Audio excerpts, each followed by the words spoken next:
चुनावी बिगुल बज चुका है, सरगर्मियों का जोर है और प्रत्याशी अपने अपने क्षेत्र से दावेदारी ठोकते हुए नजर आ रहे हैं।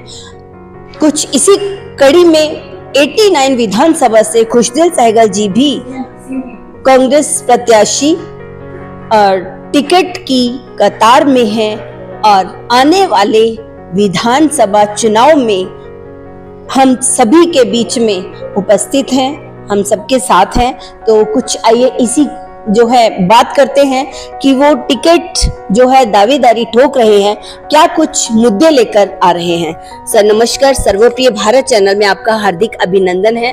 सर चुनावी जो है सरगर्मियों का जोर है, तूल पकड़ा हुआ है, आप भी जो है अभ्यर्थी की लाइन में है, क्या कुछ कहना चाहिए? हाँ, सबसे पहले तो मैं आपका शुक्रिया अदा करता हूँ, आपके चैनल का धन्यवाद करता हूँ कि आपने मुझे इस लायक समझा और अपना समय दिया।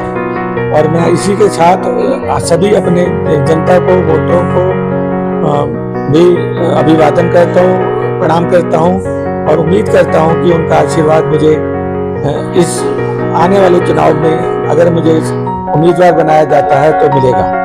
सर क्या क्या विशेष मुद्दे लेकर आप जो है जनता के समक्ष उपस्थित? विशेष मुद्दे जो इस बार हैं वो वही मुद्दे हैं जिसकी जनता को अपेक्षा रहती है सरकार से, और जो पिछले 10 साल से पूरे नहीं हुए उसमें मुख्य मुद्दे सड़क, बिजली, पानी के सिवा जो है मैं ये चाहता हूँ कि पब्लिक का, जो आम आदमी का स्टैंडर्ड ऑफ लाइफ जो है वो उसको सुधारा जाए, जिससे कि उनके पास एजुकेशन, हॉस्पिटल और रोजगार, ये जो समस्या से जूझ रहे हैं, जिसके बगैर एक जिंदगी जीना बड़ा मुश्किल है, उनको उसमें भी उनका मैं साथ दूं। और मेरे को उम्मीद है कि मैं इस बार अगर कांग्रेस पार्टी मुझे उम्मीदवार बनाती है तो मैं इस बार खरा उतरूंगा और उनको एक अमूलचूल जो परिवर्तन है जो वो देखने को मिलेगा कि एक कोई कैंडिडेट या कोई एक उनका जो रिप्रेजेंटेटिव है इस किस्म का भी हो सकता है, जो उनसे इतने ज़्यादा संवेदनशील हो उनके मामलों में और उनके चिंताओं को अपनी चिंता समझता है और उनके उद्धार के लिए हमेशा था। अब आप बात करते हैं कि भाई टिकट का क्या हमारे को जो है एक्सपेक्टेशंस हैं, क्या हमारी को उम्मीदें हैं। जैसा कि मैं समझता हूं और जैसे कि मैं ऑल इंडिया कांग्रेस कमेटी के पदाधिकारियों से मिला हूं और उन्होंने कहा है कि इस बार हम एक ऐसे सशक्त उम्मीदवार को ढूंढ रहे हैं जो जनता का भला कर सके और जनता के उम्मीदों पर खरा उतरे। उस कड़ी में मैं अपनी दावेदारी को बहुत ही सशक्त मानता हूं। जो मेरा पिछला कार्ड है, वर्क कार्ड है, वो बहुत इन कंपेरिजन टू अदर बहुत ही अच्छा मानता हूं। मैंने जहाँ मैं रहा हूँ, 23 सेक्टर में रहा हूँ, जैसे वहाँ मैंने एक पार्क की डेवलपमेंट की और वहाँ पे एक पार्क डेवलपमेंट की क्रांति आई उस समय जब कॉर्पोरेशन के पास कोई पैसा नहीं था।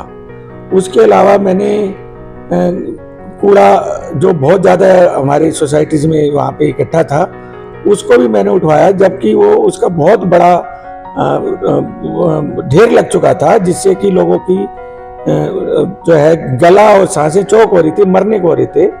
अब ये तो मेरा वो है। और तोड़फोड़ मुद्दे में मैं 2003 में हाउसिंग बोर्ड में जब तोड़फोड़ का मुद्दा था, मैं 3 सेक्टरों का एंटी डेमोलिशन कमेटी का प्रधान था और मैंने अपने सेक्टरों के तोड़फोड़ बचाई और मैंने ऐसे कार्य किए जिसका एक आम आदमी और एक बड़ा आदमी, क्या बड़े से बड़ा नेता भी सपना नहीं ले सकता। इस तरह के मैंने कॉरेस्पॉन्डेंस सरकार से की, इस तरीके से मैंने अपनी रिप्रेजेंटेशन की डीसी से, और ऐसे मैंने उनको मैसेज दिए कि उनके पैरों के नीचे से जमीन निकल जाए।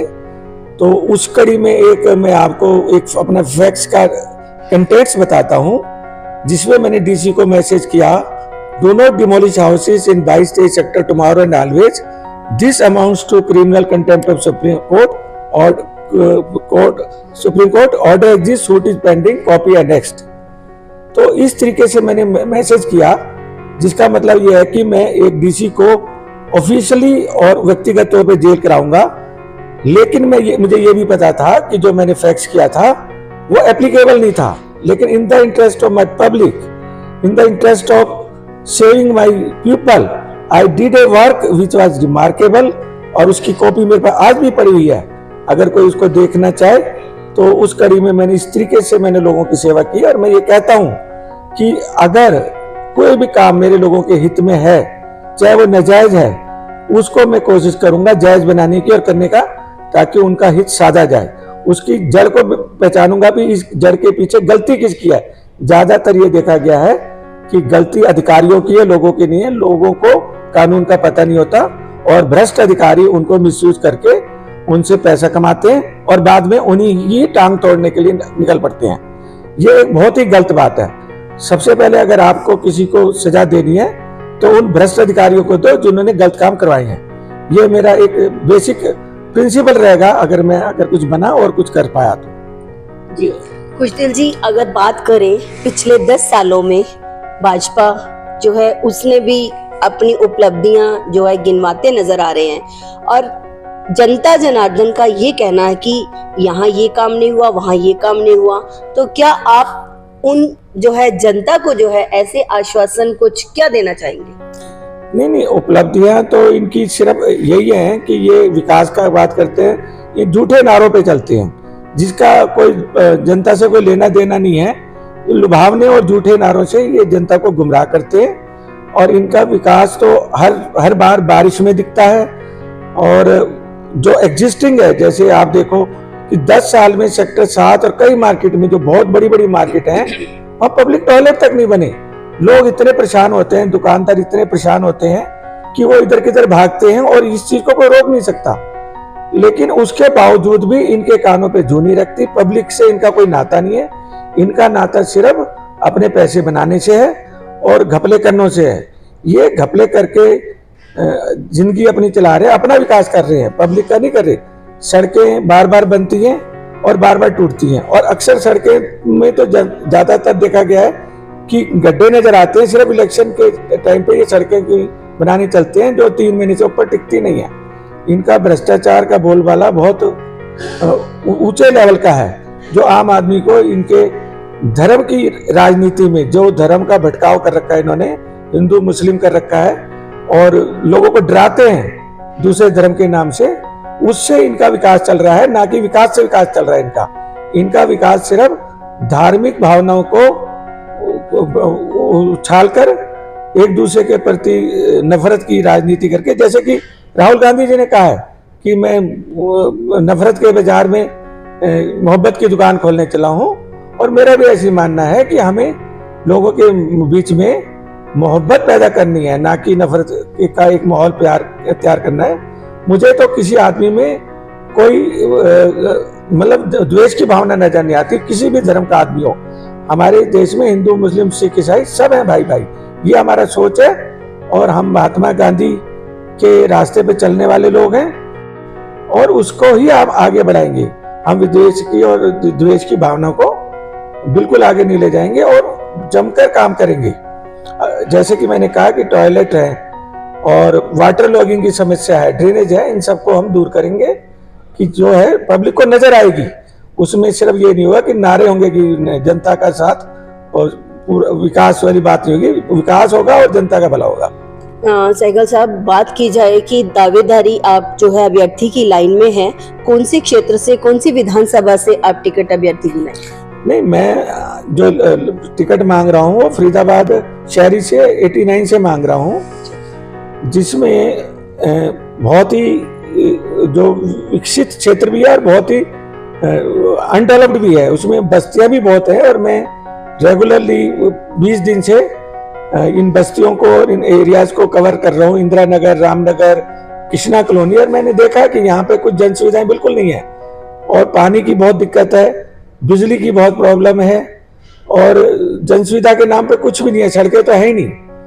तो पता नहीं किस तरीके से ये लोग 10 साल से इनको सहन कर रहे हैं और क्यों नहीं ये जो अपना जो है अपने मुद्दों को उठाते हैं। मैंने उनको कहा भी है, जाके भी आपके भी अधिकार बनते हैं, आप भी कंप्लेंट किया करो, आप भी आक्रोश पे दिखाया करो, नहीं तो ये तुम्हारे को सुनने वाले नहीं है।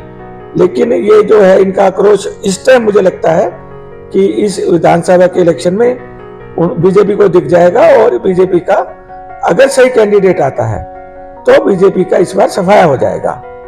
जी, बहुत बहुत धन्यवाद आपका सहगल साहब। तो देखा दर्शकों, ये चुनावी जो अब बिगुल बज चुका है, उसमें अभ्यर्थी जो है अपने अपने क्षेत्र से दावेदारी जताते हुए नजर आए। आज हमने इसी कड़ी में बात की खुशदिल सहगल कपूर सर से, जो कि इनका मानना है कि अगर वो इस कदर चुनाव जीतते हैं तो जनता के साथ उनका कैसा रवैया, क्या दृष्टिकोण होगा, उन्होंने अपने इस जो है चर्चा के दौरान बताया। कैमरामैन परवीन बांकुरा के साथ आने वाले अपडेट के लिए जुड़े रहिए। सर्वप्रिय भारत से डॉक्टर उषा शर्मा की रिपोर्ट।